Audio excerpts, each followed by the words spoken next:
in theory, I could order a large Domino's pizza, and so long One as... possibility is Domino's pizza. Does that? Oh, right.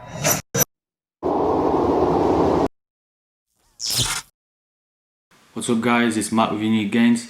Today I'm going to be talking about healthy eating versus eating for fat loss. So although they might seem like the same thing, they're actually not, and people get them confused. So you can have someone eating healthy and struggling to lose weight, and someone else is going to be snacking on Haribo's, crisps, cookies, but they're maintaining a pretty lean shape. So with weight loss, there's more than one way to skin the cat. But essentially you want to be in a calorie deficit, meaning you're consuming less calories than you're burning. So in order to do that, a lot of people try different diets like the Atkins diet, keto diet, intermittent fasting, whatever. They all try to help you achieve calorie deficit. So if my sole purpose is to just lose weight, I could do it in many different ways. I could just order a large Domino's pizza, divide it into 3 meals, and have those throughout the day. As long as the total calories of the pizza are less than my maintenance calories, I'd be in a calorie deficit, so at the end of the day I'd lose a bit of weight. Is that optimal? No. Is that realistic? No. It's likely that I'd feel quite hungry and I'd just be knackered all day. It's not exactly healthy eating. I wouldn't get any micronutrients out of that.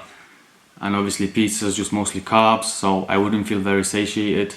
On the flip side, I could have a day of eating healthy, right? So things like salmon, eggs, avocados, salads, things that most people would consider healthy.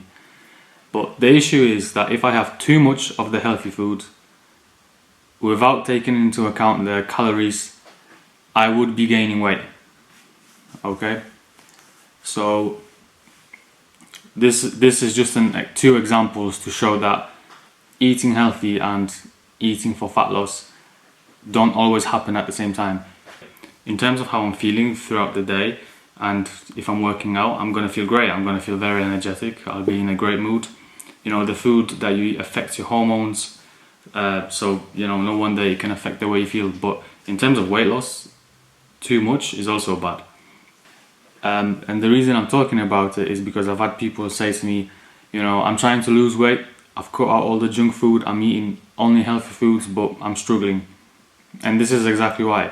So for example, an avocado, everyone knows it's a superfood, it's super healthy, it's got a lot of micronutrients, but one avocado this size is like 300 calories. And if you compare that to an apple, which is of the same size, it's less than 100 calories, it's more like 50.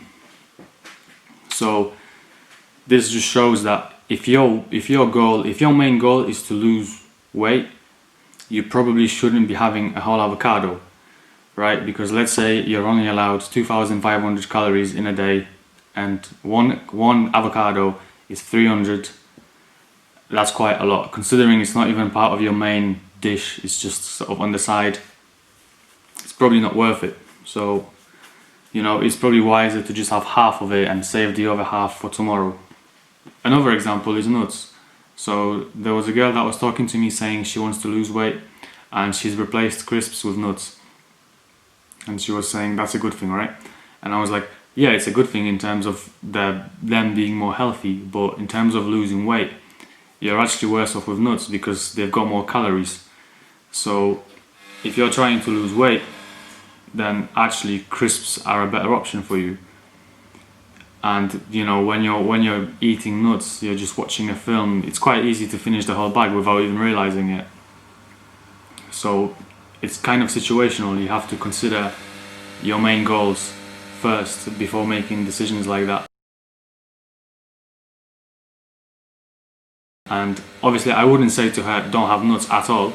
I'd say I'd probably get a smaller container, weigh them out and put them in a smaller container so I know exactly how many I'm having, and therefore I'm not overeating, so I'm still able to have them, enjoy them, but I'm losing weight at the same time. In summary, it doesn't matter what diet you're on, as long as you're in a calorie deficit, you will lose weight. Okay? It's better to be in a calorie deficit by eating healthy foods compared to the unhealthy foods, because being in a deficit means, you know, you're potentially already going to feel a slight lack of energy, and if on top of that the calories are coming from junk food and your body has to deal with that and process the junk food, it's going to be even harder. You're going to feel even more tired. So, you know, all the micronutrients that you get, the good quality foods from the healthy foods, they're going to make that situation and the process of losing weight much easier. Next is you can be eating healthy and not losing weight, and vice versa. So going back to my first point, the reason why some people can get away with snacking on Haribos and a bit of junk food and they're not putting on weight is because they take into account all the calories that they have during the whole day, and they plan for these snacks. And overall, they have these snacks, but they stay in a calorie deficit. Whereas others, they might cut them out, but overall they're still in a calorie surplus. So in terms of losing weight, they're not, they're actually gaining weight.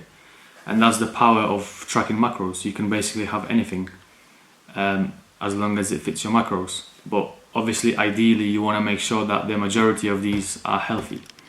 So I'll probably cover that in another video. And if you don't want to track your calories, that's fine, but at least have an awareness of how many calories are in different types of foods, because on some of them it's very easy to overeat, which is going to stop you from losing weight. So that's everything for this topic. I'll cover more nutrition topics. This was just like a basic intro. Let me know if you have any specific questions and I'll be sure to cover that.